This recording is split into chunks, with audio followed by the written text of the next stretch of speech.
Today we'll be discussing a question that worries many people. Can I lose my house over unsecured debt?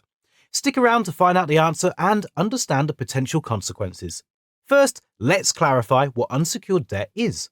When you apply for unsecured credit, such as payday loans, credit cards, or personal loans, you'll not be required to put up any collateral like your home as security. Instead, these forms of credit are granted solely based on your credit score and your overall credit worthiness. To better understand the situation, let's compare unsecured debt with secured debt. Unlike unsecured debt, secured debt is tied to a specific asset.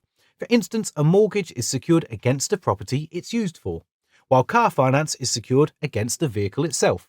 In the case of secured debt, if you fail to repay the loan, the lender can seize the asset associated with the loan. Now let's move on to what happens when you don't pay an unsecured debt. If you fail to make payments, the creditor will initiate collection effort. They may send reminder letters, make phone calls, or even visit your home to request payment. Debt collectors such as Lau Financial or Cabot Financial may employ various tactics, including aggressive approaches and threats of legal action. If the creditor's attempts at collecting the debt are unsuccessful, they may resort to taking legal action. They can apply for a county court judgment, a CCJ, which is the first step in a legal process with several potential outcomes.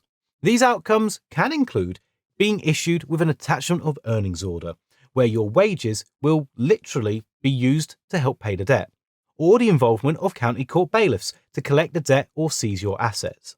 Contrary to popular belief, not paying an unsecured debt can indeed put your home at risk. Once a CCJ is issued against you, the creditor can request an interim charging order. This order prevents you from selling or transferring ownership of your home, as it becomes secured against the property. Now let's discuss the potential outcome if you don't pay the debt and a final charging order is issued. If you receive an interim charging order, you have 28 days to appeal against a final charging order. The judge will consider various factors during a hearing, including evidence provided by you and the creditor's proof of debt and your repayment history. Once all evidence has been evaluated, the judge will decide whether to issue a final charging order. If this order is granted, two scenarios may occur.